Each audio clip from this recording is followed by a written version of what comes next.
इस समय देश बड़े ही उथल-पुथल के दौर से गुजर रहा है, जहाँ एक तरफ लोकतंत्र पर हमला दर हमला हो रहा है, सत्ता पक्ष कर रहा है।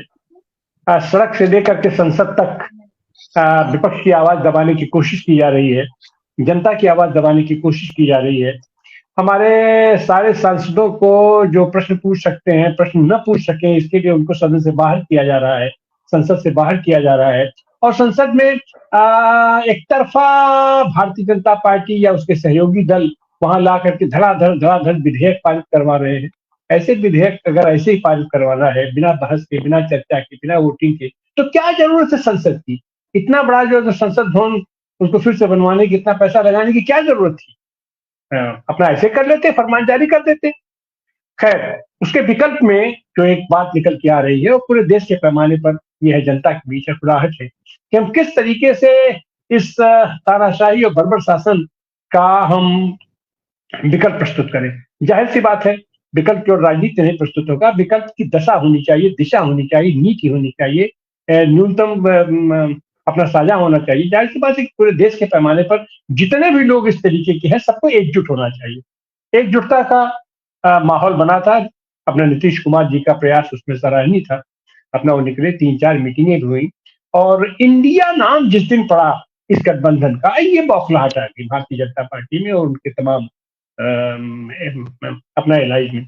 लेकिन पिछले दिनों जब विधानसभा चुनाव हुआ तो उसमें थोड़ा-सा झटका लगा और झटका स्वाभाविक था। जितने भी दल हैं, छोटे दल हैं, बड़े दल हैं, हर राजनीतिक दल, हर व्यक्ति अपना विकास चाहता है, अपना विस्तार चाहता है।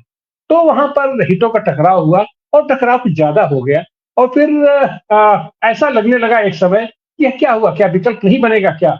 लेकिन कल फिर जिस तरीके से दिल्ली में बैठक हुई है और सारे लोग एकमत होकर के वो सारी महत्वाकांक्षाएं, सारी चीजें दरकिनार हो गई और जिस माहौल में कल वहां बैठक हुई है और उस बैठक से पहले जो जो संसद में अपना जिस तरीके से सारे लोग एकजुट होकर के सबको बाहर निकाला गया है, तो अब सबको फिर एक बार लगने लगा कि नहीं, हम अकेले अगर फुटकर फुटकर रहेंगे तो हम टूट जाएंगे, हमको तोड़ दिया जाएगा और अगर हम इस बार फिर टूट गए और 24 में कहीं हम फिर सत्ता तक नहीं पहुंच पाए तो शायद इसके बाद चुनाव की भी स्थिति नहीं आएगी। ये जो 2-4 लोग चुन करके सदन में चले भी जाएंगे, उनको कब निकाल दिया जाएगा, कैसे निकाल दिया जाएगा। और अब तो निकालने की बात नहीं, अब तो सच बात यह है कि अब तो सांसदों की केवल बेरहमी से पिटाई बाकी रह गई है सदन में और तो बाकी सब उनके साथ हो चुका। आवाज नहीं रख सकते, निकाल नहीं सकते, बात नहीं करते और सदन के अंदर जिस तरीके से विपक्षी सांसदों को गालियां दी जा रही हैं और जो उपक्रम किए जा रहे हैं, सदन में खुद ही उनके सांसद दे करके जाते हैं आतंकी तत्वों को और आरोपी तत्वों को और उनके ऊपर कोई कार्रवाई नहीं होती है और उल्टे विपक्ष के ऊपर किया जाता है कि राहुल गांधी की इसमें साजिश है, लेफ्ट लोगों की साजिश है, भाई ये सारे बच्चे लेफ्ट आंदोलन से प्रभावित थे, किसान आंदोलन से प्रभावित थे, इस तरीके का नरेशन रखा जाता है। इस नरेशन को तोड़ने के लिए जाहिर सी बात है कि कल जिस तरीके से इंडिया गठबंधन की बैठक में फिर वहां अपना उम्मीद जगी है, तो एक बार फिर ये हुआ है कि नहीं, इंडिया गठबंधन निकलेगा और अब तो जाहिर सी बात है कि 24 के चुनाव की उल्टी गिनती अब शुरू हो गई है। तो अब तो केवल कमरे में बैठ कर की मीटिंग की बात नहीं रह गई। अब तो ये हो रहा है, जनता की तरफ से मांग आ रही है, डिमांड आ रही है कि अब आप जनता के नीचे बाहर आइए, सड़क पे निकलिए और सारे सांसद भी तो निकाल दिए गए, अब लोग वहां बैठ के क्या कर रहे हैं? आओ अपने क्षेत्रों में आओ, अपने क्षेत्रों में क्या मैदान में आओ, खेतों में आओ, खलिहानों में आओ, सड़कों में आओ, गलियों में आओ, मिलों में चलो, कारखानों में चलो, हर जगह तूफान मचा दो। बताओ कि यह गंभीर सरकार क्या कर रही है, क्या करने जा रही है, आने वाले दिनों में क्या करने जा रही है। हम इसी पर चर्चा करने के लिए आज उपस्थित हैं। हमारे साथ एक वरिष्ठ पैनल है, समाजवादी पार्टी के वरिष्ठतम नेता और ये प्रदेश महासचिव जयशंकर पांडे जी हमारे साथ हैं। आपका स्वागत है, अभिनंदन है। हमारे साथ गुरु नानक देव विश्वविद्यालय के ये राजनीति के प्रोफेसर जगरूप सिंह सैको जी हैं। आपका भी स्वागत है, अभिनंदन है। हमारे साथ जागृति राही जी हैं। आप ये गांधीवादी कार्यकर्ता हैं और सामाजिक कार्यकर्ता है। आपका स्वागत है, अभिनंदन है। हमारे साथ जनता दल यू के राष्ट्रीय कार्यकारिणी के सदस्य और ये बिहार से आने वाले प्रमुख नेता जगनारायण सिंह जी हैं। आपका भी जगनारायण जी स्वागत है, अभिनंदन है। और हमारे साथ किसान आंदोलन के नेता और समाजवादी आंदोलन के प्रखर नेता डॉक्टर सुनीलन जी भी हैं। हम चाहेंगे डॉक्टर सुनीलन जी आज की चर्चा की शुरुआत करें।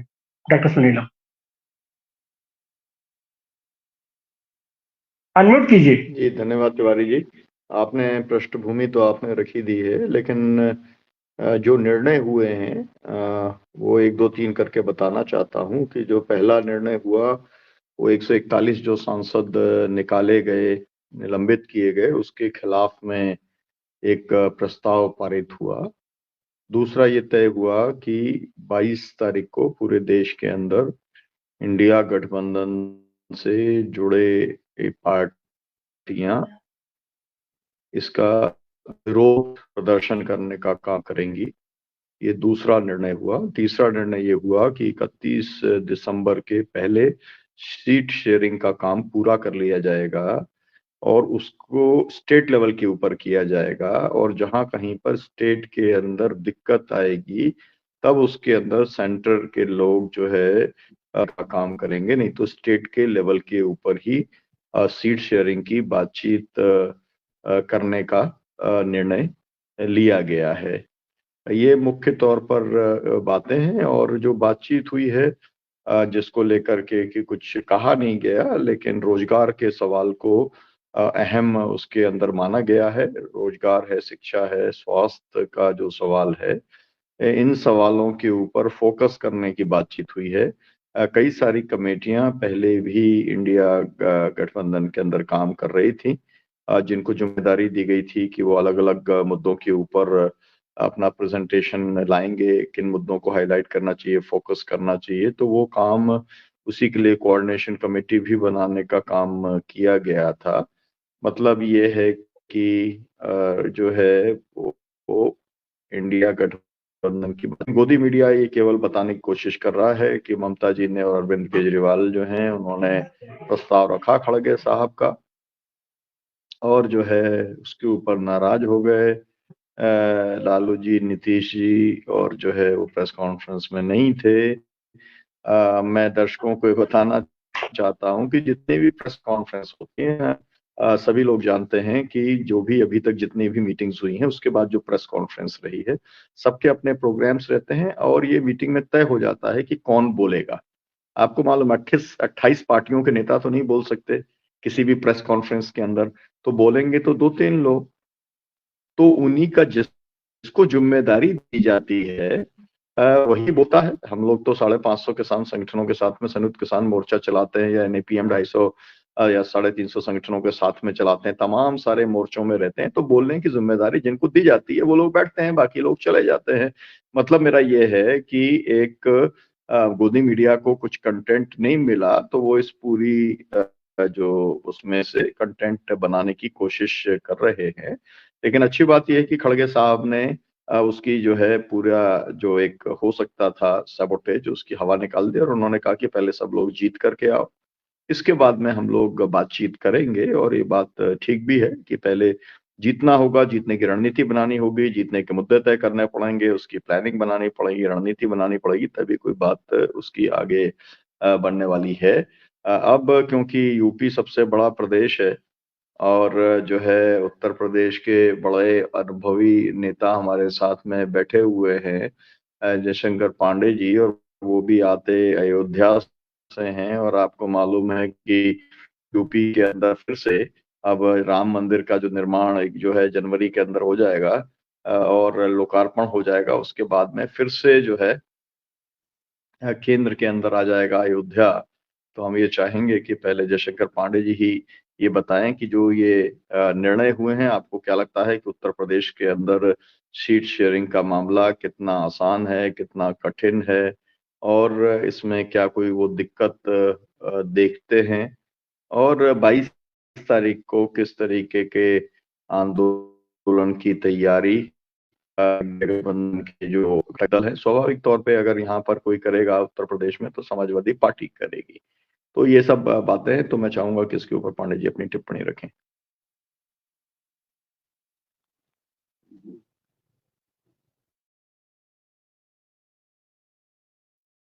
आप म्यूट कर लिया आप। आपने, है ना, आप अनम्यूट जी हो जाइए पहले। जी, मैं आप सबका स्वागत करता हूं। और डॉक्टर सुनीलम जी ने बहुत ही अच्छे ढंग से ब्रीफ किया है और डॉक्टर आनंद जी ने बताया है। जहां तक आज भारतीय जनता पार्टी के शासन का सवाल है, तो मेरी समझ में पूरे देश के अंदर इस समय अघोषित आपातकाल लगा हुआ है। और इस अघोषित आपातकाल के अंदर हमारे सारे विपक्षी दलों का ये दायित्व है कि अगर लोकतंत्र को बचाना है, बाबा भीमराव अंबेडकर के संविधान को बचाना है, नैतिक मूल्यों को बचाना है, लोकतांत्रिक संस्थाओं को बचाना है, तो ये आवश्यक है कि हम सब लोग मिल करके इस पूरी लड़ाई को मजबूती के साथ लड़ें। आज आपातकाल में कोई फर्क नहीं रह गया है। आप समझिए, जिस तरीके से 151 सांसदों का निलंबन किया गया है, जनता ये जान ही नहीं रही है कि किस सांसद के स्वीकृति पर, रिकमेंडेशन पर वह स्मोक बम फेंकने वाले लड़के लोग, जो धुआं फेंकना कहते हैं, वो लोग लोकसभा के अंतर्गत प्रवेश पाए थे। प्रताप सिम्हा जी कर्नाटक के सांसद हैं और जब मोदी जी गुजरात के मुख्यमंत्री थे तो ये पत्रकार हैं, उन्होंने उनकी बायोग्राफी लिखा था, प्रताप सिम्हा साहब ने। और प्रताप सिम्हा साहब की स्वीकृति पर ही वो बच्चे लोकसभा के अंतर्गत आए थे। मुझे इस बात की जानकारी इसलिए है कि 1973 में फैजाबाद में विश्वविद्यालय की स्थापना के लिए हम लोगों ने आंदोलन किया था और दर्शक दीर्घा में से मेरे ही नेतृत्व में हम लोग छात्र संघ के नेता थे, भाई राममूर्ति सिंह जी, भाई श्यामाचरण प्रसाद जी, हम तीनों लोग पार्लियामेंट के दर्शक दीर्घा में बैठे थे। उस समय हमारे नेता मधु जी थे। मधु जी ने कहा कि 2 लोग पर्चा फेंकना, जिंदाबाद लगाना, और नेतृत्व पांडे जी करेंगे। हम लोग एक कांग्रेस के सांसद से श्री बदलू राम शुक्ला जी, हमारे पिताजी भी कांग्रेस में थे, उनके साथी थे, बहराइच से एमपी थे, उनके पास में गया कि हमको लोकसभा के अंदर जाना है। उनका क्या काम है, हमने साफ साफ बता दिया, झूठ नहीं बोला। तो उन्होंने कहा भाई हमसे न बनवाओ, तुम लोग अपने निर्दलीय जो अकबरपुर से सांसद हैं रामजी राम से बनवा लो। हमने राम जी से पास बनवाया और पार्लियामेंट के अंदर पर्चा फेंका गया। हमारे दोनों साथी गिरफ्तार भी हुए, राममूर्ति सिंह जी और श्यामाचरण जी। 3 दिन की सजा भी हुई। केवी रेड्डी जी संसदीय कार्य मंत्री थे, इंदिरा जी प्रधानमंत्री थी, और हमारे जिले को 2 विश्वविद्यालय, डॉक्टर राम मनोहर अवध विश्वविद्यालय और आचार्य नरेंद्र देव कृषि विश्वविद्यालय स्वीकृत हुआ। तो मैं जानता हूं कि किसके रिकमेंडेशन पर कैसे प्रवेश मिलता है, और जिसके रिकमेंडेशन पर प्रवेश मिला उसको कोई पूछने वाला ही नहीं है, उसकी कोई जांच ही नहीं हुई है, और 151 विपक्ष के सांसद निलंबित कर दिए गए। तो मैं कहना चाहता हूं कि ये जो लोकतांत्रिक प्रक्रिया है भारतीय जनता पार्टी का, इनका संविधान में, लोकतांत्रिक मूल्यों में विश्वास ही नहीं है, और ये देश तानाशाही की ओर जा रहा है। बहुत समय पहले लाल कृष्ण आडवाणी जी से भी पूछा गया था कि क्या ये देश तानाशाही की ओर जा सकता है। उन्होंने भी स्वीकार किया था, कहा हाँ जा सकता है। आज मैं कहना चाहता हूं और मैं बधाई देना चाहता हूं इस देश के विपक्षी दलों को, जो सब लोग एक साथ बैठे। और जहां तक उत्तर प्रदेश का सवाल है, हमारे नेता समाजवादी पार्टी के राष्ट्रीय अध्यक्ष आदरणीय अखिलेश यादव जी बहुत सूझबूझ के नेता हैं। हमारे प्रदेश अध्यक्ष नरेश उत्तम पटेल जी, इन लोगों की मान्यता है कि हर कीमत पर इस देश के अंदर फासिस्टवादी सरकार को हराना है और इसको हराना चाहिए। जब तक ये हारेगी नहीं, तब तक ये लोकतांत्रिक व्यवस्था इस देश के अंदर मजबूत नहीं होगी, संविधान की रक्षा नहीं हो पाएगी और उत्तर प्रदेश इसमें भरपूर सहयोग आदरणीय अखिलेश यादव जी के नेतृत्व में करे। हमारा ये विचार है।